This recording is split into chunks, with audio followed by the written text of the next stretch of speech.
Shalom Bapak Ibu, apa kabar? Ya, saya agak flu pagi hari ini, sedikit seksi suaranya.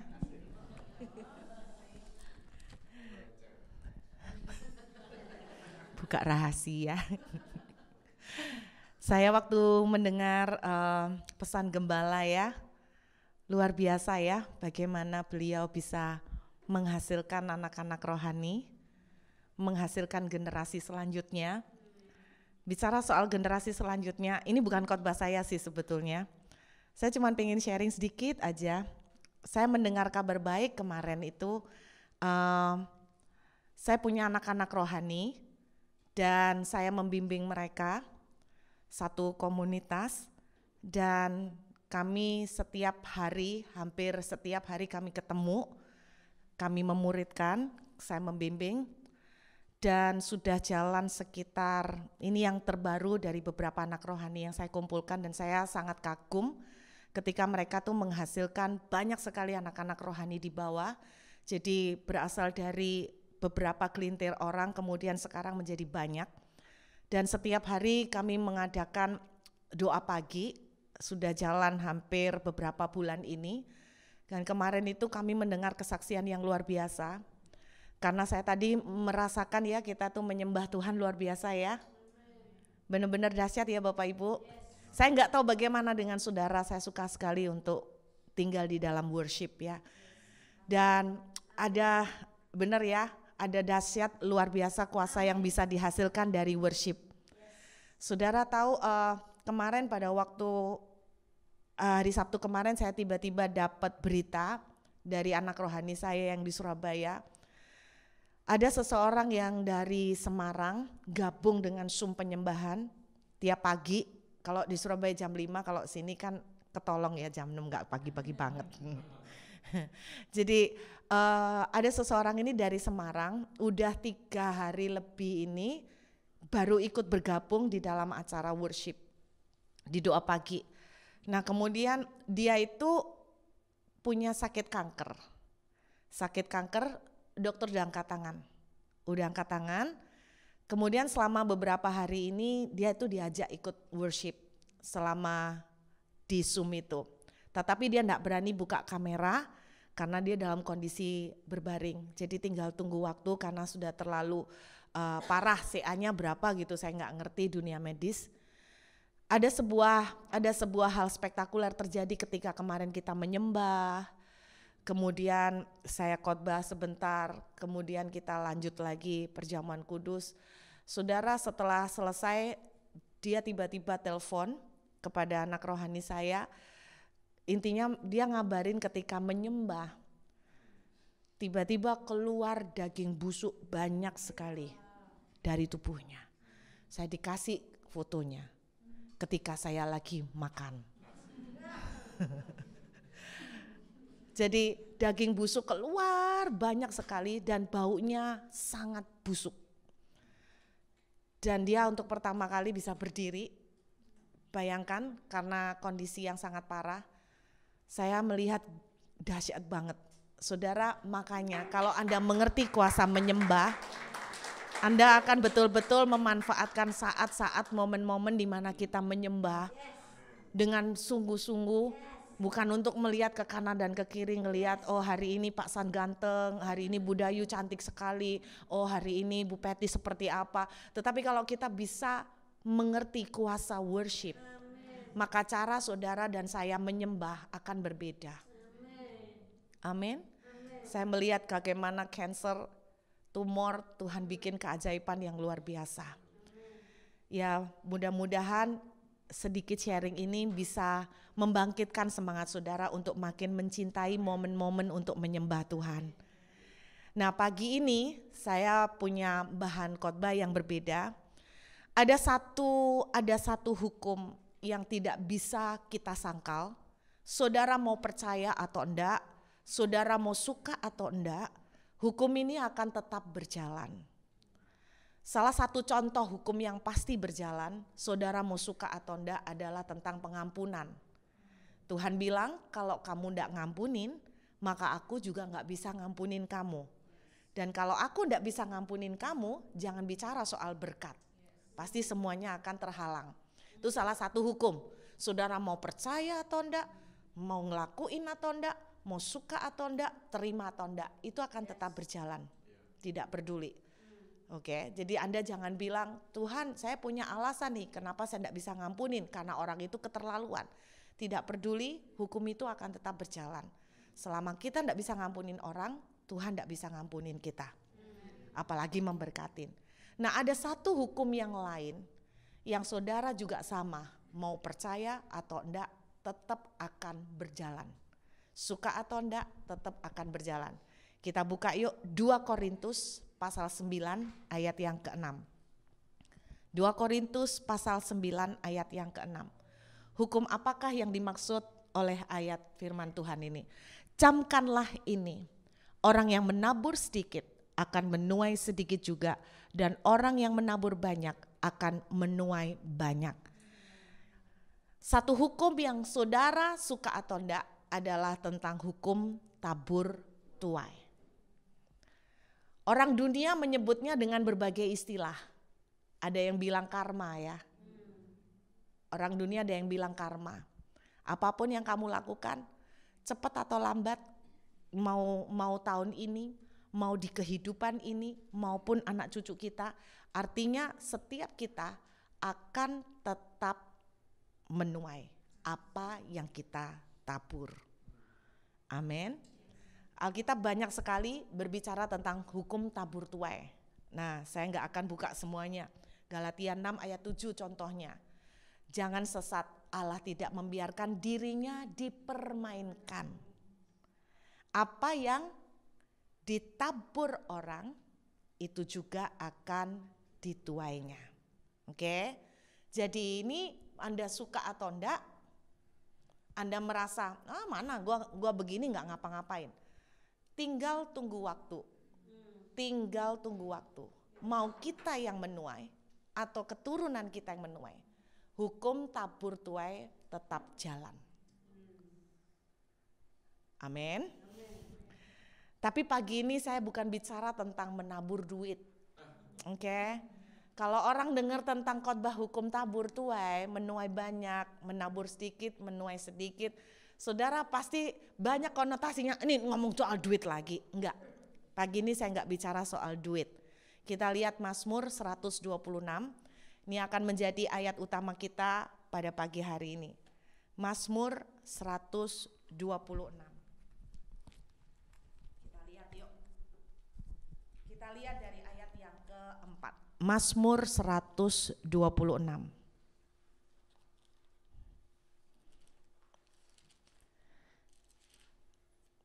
Udah dapat Bapak Ibu? Berbicara tentang hukum tabur tuai berarti salah satunya bahwa kita mau enggak mau pasti akan menuai. Kan gitu ya. Tetapi bicara tentang hukum tabur tuai juga mengajarin kita, berarti kalau saudara enggak nabur, enggak nuai. Kan gitu toh cinglinya. Betul ya? Kalau Anda enggak nabur, ya enggak nuai. Kan gitu.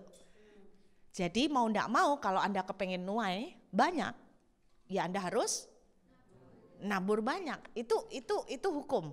Oke ya, kita lihat. Mazmur 126 ayat 4. Pulihkanlah keadaan kami ya Tuhan, seperti memulihkan batang air kering di tanah Negeb. Saudara, Mazmur 126 adalah sebuah tangisan, sebuah doa meratap, sebuah doa meminta pertolongan Tuhan. Jadi Anda jangan artikan menabur menuai itu bicara soal duit melulu. Ini meminta pertolongan Tuhan.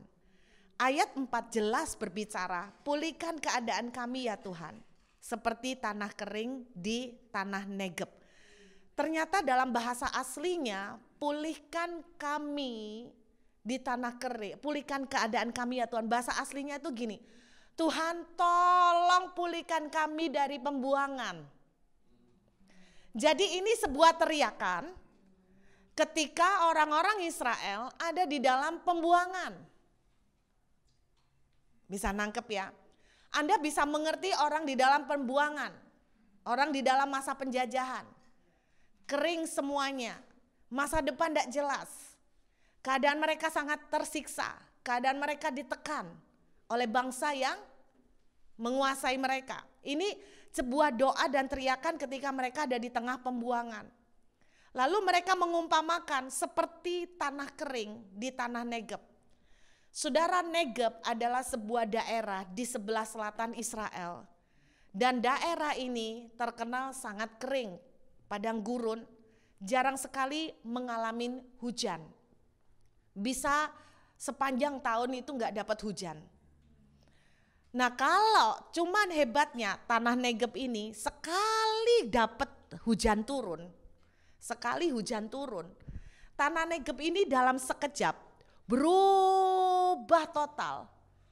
Tiba-tiba airnya itu menggenang di banyak area dari tanah Negeb. Dan dalam waktu singkat tanah Negeb yang sangat kering dan terisolasi ini sangat jauh, ini tiba-tiba berubah menjadi seperti selimut. Selimut apa? Selimut berbagai bunga, selimut berbagai tanaman. Jadi kayak orang dilihat dari jauh tuh bagus banget. Itu tanah Negeb. Nah, orang-orang yang berteriak di dalam Mazmur 126, mereka mengumpamakan Tuhan kami itu kering seperti tanah Negeb. Tetapi kami itu tahu kalau Tuhan itu kirim hujan, keadaan kami itu akan dalam sekejap itu. Makanya mereka di ayat berikutnya mereka bilang itu, di ayat-ayat sebelumnya mereka bilang seperti mimpi. Karena dalam sekejap bisa dibalik sama sekali. Yang kering, kerontang tiba-tiba menjadi bagus banget kayak permadani. Kira-kira seperti itu gambarannya. Nah, saudara, yang luar biasa pemazmur di dalam Mazmur 126 setelah dia berteriak minta Tuhan pemulihan. Berarti mereka dalam kondisi kering ya. Saudara, saya nggak tahu apa yang Bapak Ibu alamin.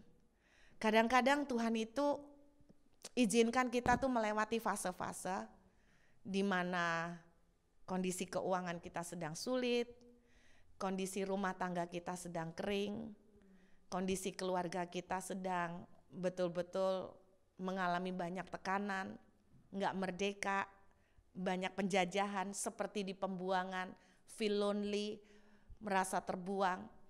Nah, inilah yang akan menjadi pelajaran buat kita. Seringkali kita tuh berpikir kalau kita tuh masa sukar, kalau kita tuh lagi stres, kalau kita tuh semua seperti keadaan kering, maka kita tuh bisanya cuma nangis, cuma diem, pasrah, nunggu gimana nasib. Ternyata pemazmur mengajarin satu action yang mungkin enggak masuk akal. Actionnya apa? Kita lihat ayat yang kelima. Ayat 5 bilang begini, orang-orang yang menabur dengan mencucurkan air mata akan menuai dengan bersorak-sorai. Mereka ulangin lagi, orang yang berjalan maju dengan menangis sambil menabur benih. Pasti, ini saya suka banget dengan kata pasti. Nah, ini hukum tabur tuai pasti. Pasti ada nabur ada nuai. Kalau enggak nabur jangan harap nuai. Saudara mengharapkan untuk menuai tapi enggak pernah nabur, omong kosong. Nabur pasti pulang, pasti dengan sorak-sorai sambil membawa berkas-berkasnya. Bapak Ibu, sekali lagi saya enggak bicara soal duit. Menabur dengan air mata, saya mau tanya, berarti naburnya gampang gak? Anda bisa bayangin gak orang nabur dengan air mata? Mungkin nelongso, bahasanya orang Jawa tuh nelongso, hatinya tuh gimana? Aduh kok kayak gini, Berarti waktu melakukan kegiatan atau action menabur itu susah kan? Berat gak? Berat, oke. Saya mau cerita tentang menabur tapi bukan duit.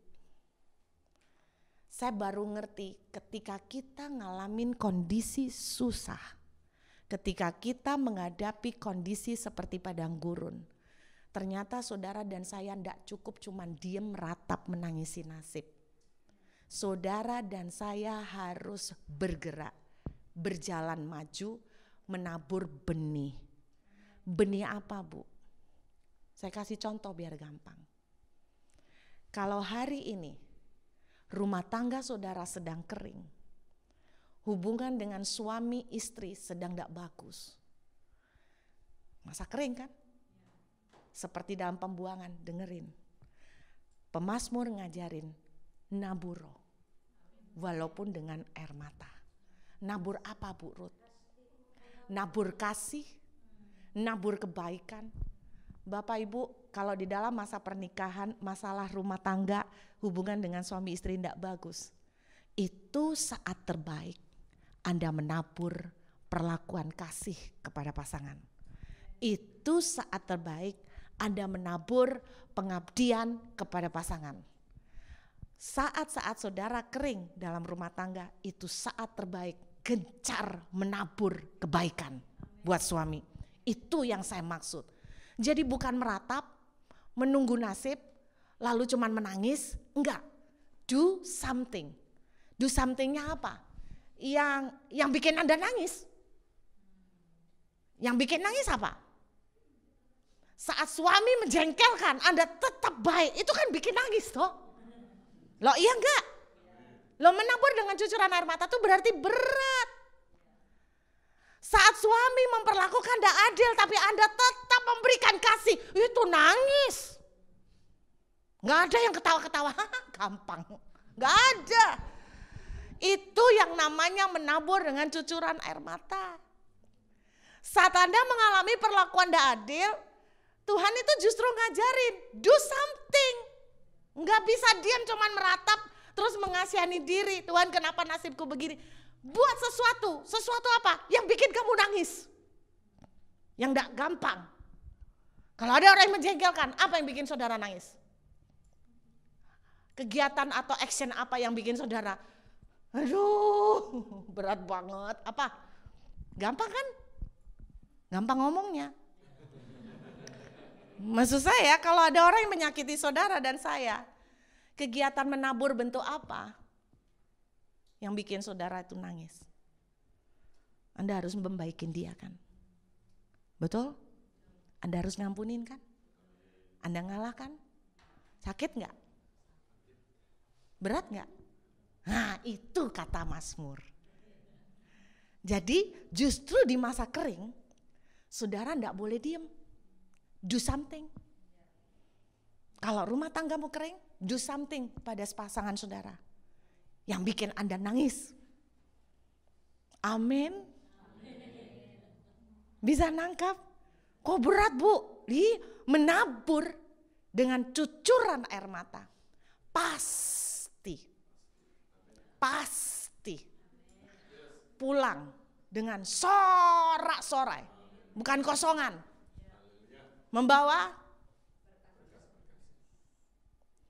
di saat Anda sedang susah kering, gak bisa berdoa. Justru itu saat terbaik untuk menabur. Menabur apa? Menabur doa makin kenceng. Justru saat saudara dalam kondisi tertekan, itu saat terbaik untuk menyembah. Kenapa? Nangis kan menyembahnya berat, gak gampang. Tetapi ini satu hukum. Jadi menabur di masa sulit. Jangan diartikan duit kan? Jadi orang-orang Israel yang berdoa dan menangis, mereka bilang, pulihkan kami dari pembuangan. Tapi mereka ngajarin, nabur. Pasti. Saya mau kasih satu cerita amazing, kemarin saya bagikan. Saya lagi belajar tentang kitab Kejadian. Yuk buka Kejadian pasal 6. Kita buka Kejadian pasal yang ke-6. Ayat yang ke-14. Kejadian pasal 6 ayat 14. Buatlah bagimu sebuah bahtera dari kayu gofir. Bahtera itu harus kau buat berpetak-petak dan harus kau tutup dengan pakal dari luar dan dari dalam. Bagus banget. Jadi sebetulnya bahtera ini menggambarkan tentang penyelamatan dari Tuhan Yesus ya. Jadi keren banget ini. Sampai saya berusaha untuk membedah kayu gofir itu apa dan sebagainya. Saudara, ternyata pemahaman kita selama ini banyak yang salah tentang bahtera. Sampai gambarnya pun banyak yang salah. Bapak Ibu tahu baterainya itu model apa? Pengertian kita kan bahtera itu perahu. Anda gambarin perahu kan? Sampai ada berita ini ditemukan perahunya Nuh. Di mana kayak bentuknya kebalik. Jangan-jangan tangkuban perahu itu juga perahunya Nuh. Terus udah lama memfosil. Jangan-jangan perahunya Nuh sampai ke sana. Di tangkuban perahu itu. Dan sebagainya ya kan. Kata bahtera itu berasal dari bahasa Ibrani. Yaitu tebah. Amazing, kata tebah artinya kotak. Kata tebah punya pengertian peti. Kotak.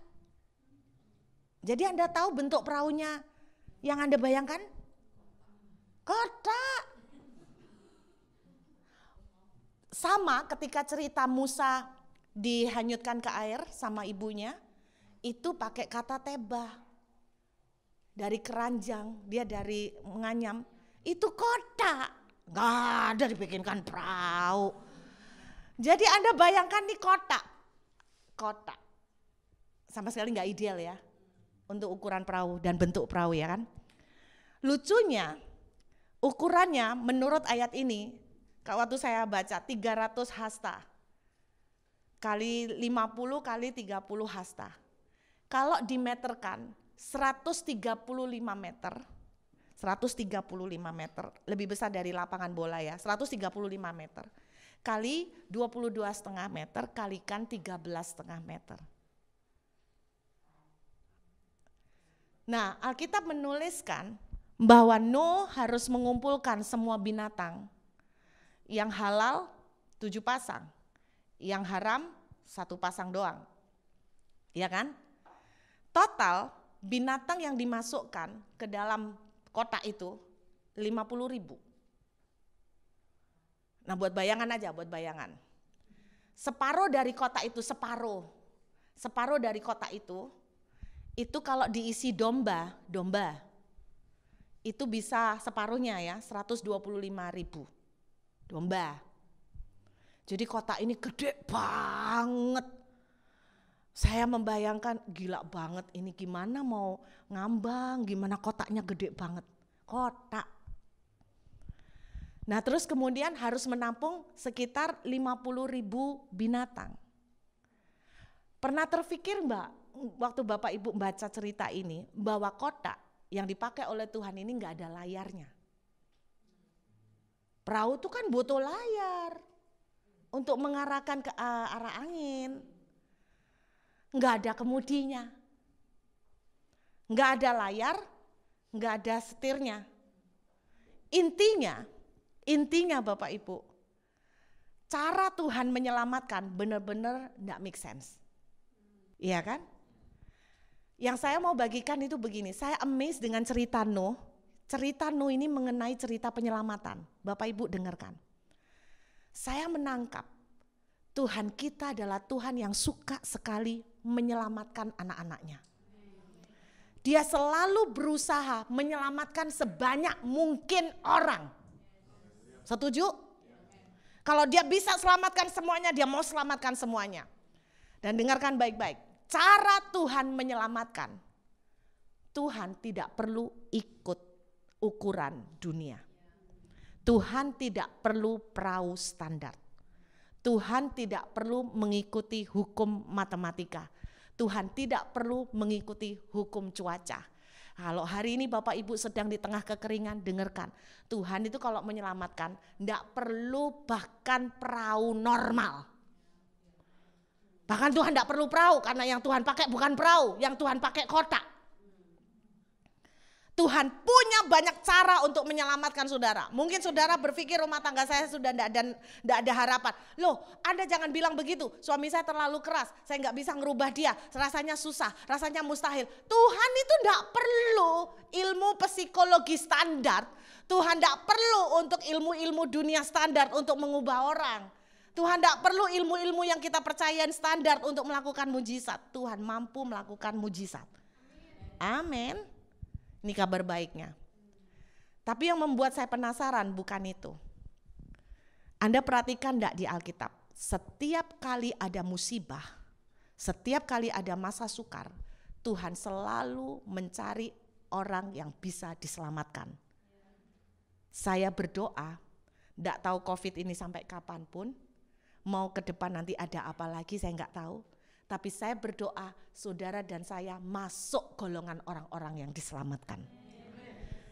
Lihat cerita, waktu Tuhan membikin tulah, orang Israel yang tinggal di Goshen disendirikan, diselamatin, ya kan? Terus kemudian waktu terjadi pembantaian anak-anak kecil, Tuhan menyelamatkan Musa. Ada orang-orang yang Tuhan selamatin, iya kan? Ada orang-orang yang Tuhan selamatin di tengah musibah. Demikian juga kisah Elia. Waktu masa kering terjadi, Tuhan nyelamatin Elia loh. Ditaruh di sungai Kerit, Tuhan pelihara. Anda ngerasa enggak bahwa sampai hari ini Anda yang ada di sini itu diselamatin Tuhan loh. Amin. Itu pun anugerah loh. Betul enggak? Anugerah. Banyak saudara-saudara kita yang enggak mampu melewatin ini semua dengan banyak hal. Tapi saudara dipelihara oleh Tuhan, itu anugerah, bersyukurlah. Tapi dengar baik-baik, yang menjadi pertanyaan saya itu gini, kenapa orang-orang tertentu ini yang dipilih Tuhan? Tapi kenapa yang lain kok enggak? Itu yang buat saya penasaran, karena saya mau dong dipilih, betul? Kenapa Nuh yang dipilih? Ketika Tuhan mengizinkan istilahnya binasa semua, Tuhan menyelamatkan 8 orang, Nuh dan keluarganya. Pertanyaannya, kenapa? Apa kriteria Tuhan? Jawabannya ada di Kejadian 7 ayat 1. Kejadian pasal 7 ayat 1. Yuk lihat. Lalu berfirmanlah Tuhan kepada Nuh, masuklah ke dalam bahtera itu, engkau dan seisi rumahmu, sebab engkaulah yang kulihat benar di hadapanku di antara orang zaman ini. Amazing, kata yang dipakai oleh Tuhan itu dalam tensi simple present. Artinya itu begini, engkau kulihat tetap hidup benar di hadapanku di tengah zaman ini. Ini yang membuat Tuhan selamatin Nuh dan keluarganya. Bapak Ibu, ini yang saya bilang, di tengah kondisi sulit, apakah Anda dan saya mampu untuk tetap hidup benar di hadapan Tuhan? Yang lain pakai cara ilegal, yang lain pakai nyolong, yang lain enggak jujur. Saudara tetap jujur. Orang bilang bodoh lu jujur enggak lewat kamu, enggak selamat. Kita mungkin lihat itu enggak selamat, tapi dengar. Hukum tabur tuai. Tuhan bilang orang yang menabur dengan air mata, Tuhan yang lain enggak jujur, aku tetap jujur malah keblowo, aku jujur malah kayak rugi terus. Tapi dengarkan baik-baik. Engkau kulihat tetap benar di hadapanku. Bapak Ibu, benar enggak benar itu kan ukuran Tuhan. Aku udah melakukan Matius 6 ayat 33. Kenapa Tuhan enggak tolong saya? Sampai bahasanya rodok kasar. Sampai saya doanya gini loh sama Tuhan. Tuhan, maumu apa sih? Kamu mau mateni aku tak? Kamu mau bunuh aku? Wis bunuh wis, habisin wis. Kalau itu maumu. Anda sebagai outsider, Anda bisa melihat. Kalau orang ngomong kayak gitu sama Tuhan, menurut saudara ya apa? Gak sopan ya? Kurang ajar kan? Nah tapi dia merasa, nah itu yang dangerous. Perhatikan, saya berdoa di tengah masa sulit. Di tengah doa saudara belum dijawab. Bisakah Anda tetap hidup benar, berlaku benar di hadapan Tuhan? Doa belum dijawab, Anda tetap menyembah. Doa belum dijawab, Anda tetap jalan lempeng dan jujur. Doa belum dijawab, Anda tetap tulus dengan Tuhan. Doa belum dijawab, Anda tetap mengikuti Tuhan. Percayalah, ini namanya menabur dengan air mata. Karena yang lain enak Tuhan, sing sana ndak pelayanan doa nih kok gampang dijawab. Kok enak Tuhan, yang sana ndak pelayanan kok banyak berkatnya. Yang sini kok susahnya minta ampun sudah jujur malah dapetnya dikit. Dengarkan, Tuhan itu tidak pernah tutup mata. Ini hukum yang suka tidak suka pasti akan terjadi. Ada sebuah cerita lama sekali, saya kagum. Orang itu kebenaran menurut orang sama Tuhan itu kan beda. Saya punya cerita gini, ada 3 wanita yang sedang berdoa. Sikap mereka dalam berdoa itu beda. Beda banget. Lalu ada Tuhan Yesus di depan mereka, depan 3 perempuan ini. Terus Tuhan itu ngomong gini, menurut kalian, tanya ke kita, siapa di antara 3 wanita ini yang betul-betul berkenan di hadapanku?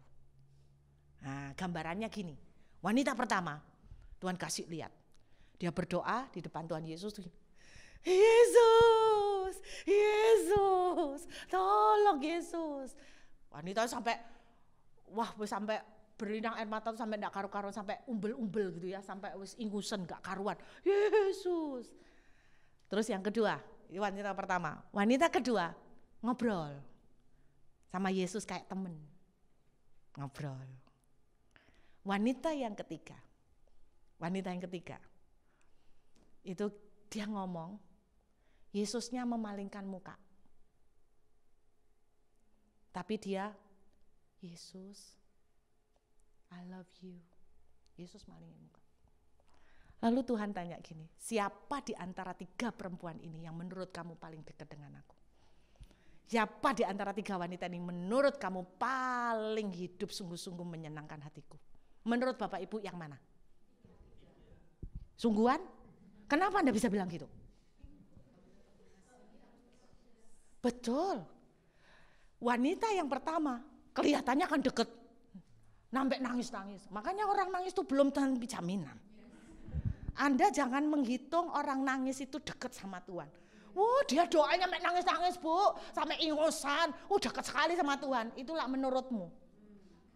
Anda kan enggak tahu dia nangis soalnya utangnya banyak.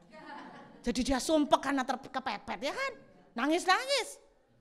Wanita kedua, kan kelihatannya apa? Akrab. Akrab ini. Makanya Anda jangan bilang, kok bisa ya? Menurut saya dia itu deket loh Bu sama Tuhan tapi hidupnya kok susah. Deket sama Tuhan. Saya tanya, menurut kamu dia deket sama Tuhan tuh kamu lihat dari mana? Soalnya tak lihat dia sering berdoa. Sering di dalam kamar. Terus saya bilang, kamu masuk tahu dia di kamar berdoa apa ngelamun? Kan kamu enggak ngerti. Makanya kan, ya toh, karena kita pikir dia sering berdoa. Lah itu loh yang saya maksud, orang tuh sering merasa dirinya benar sendiri. Aku nih udah sering berdoa. Tuhan itu ngomong, orang yang kedua, wanita kedua itu kelihatannya banyak ngobrol sama aku, tapi dia itu bukan ngobrol, dia itu banyak memberikan daftar permintaan.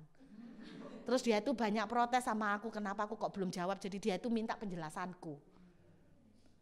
Dan menurut Tuhan, wanita yang nomor 3, itulah yang paling menyukakan hatinya. Kenapa? Walaupun dia tidak tak jawab, dia tetap mencintai aku. Walaupun belum ku jawab doanya, dia tetap percaya kepadaku.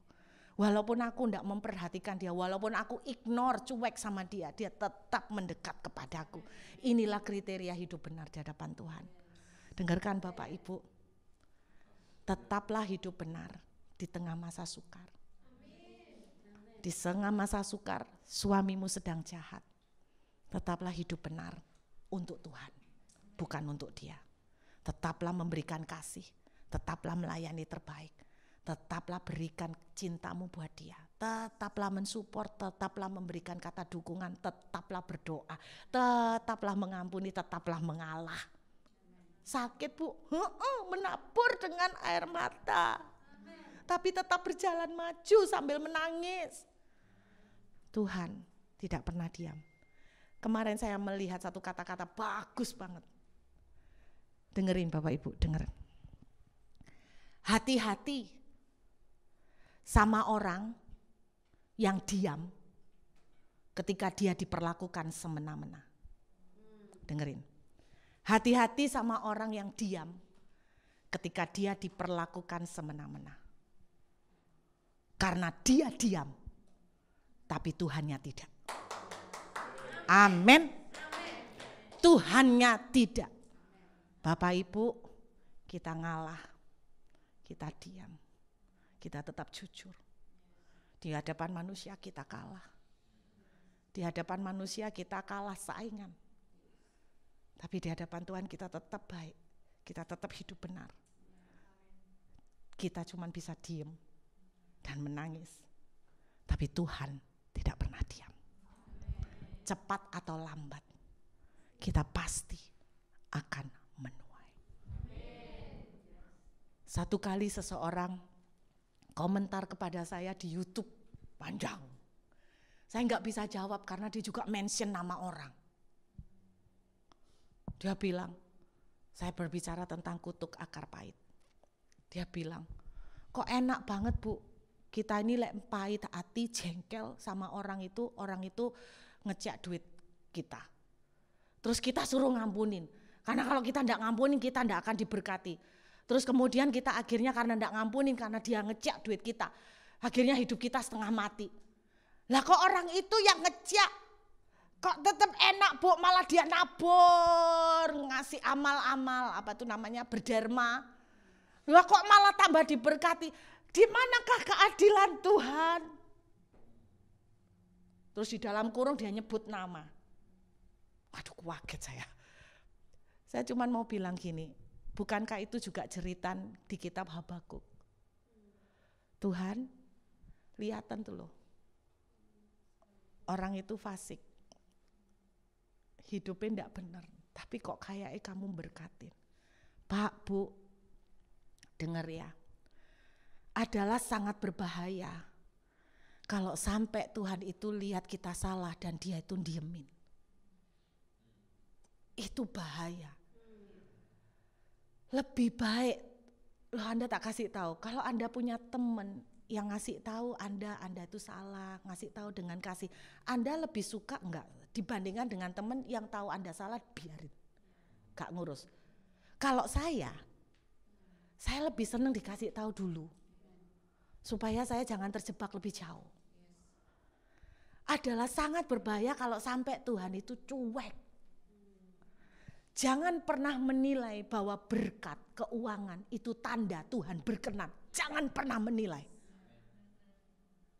Kalau Anda menilai itu, makanya Anda bilang itu tidak pelayanan tapi kaya. Percayalah, saya tidak bisa ngomong panjang di YouTube. Tapi seandainya saya bisa ngomong sama orang ini, lu harus tahu, hukum tabur tuai itu akan tetap jalan. Sekarang dia tidak nuai, besok dia belum nuai. Pasti Tuhan itu bilang apa? Jangan sesat. Tuhan tidak membiarkan dipermainkan. Mbok pikir dengan kamu beramal, banyak kasih berkat, nabur duit, mbok pikir Tuhan itu mbok sogok. Terus Tuhan itu oke-oke aja. Saya pernah ceritakan ketemu seorang pendeta yang punya selingkuhan. Saya ngomong, Bapak kenapa sudah tahu firman? Dia khotbah loh, dia S2. Kenapa Bapak sudah tahu firman masih nyeleweng?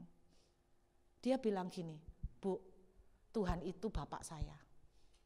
Tuhan aja enggak bingung kok ibu yang bingung. Nah, saya disekak. Tuhan aja enggak bingung kok ibu yang bingung. Ya benar sih.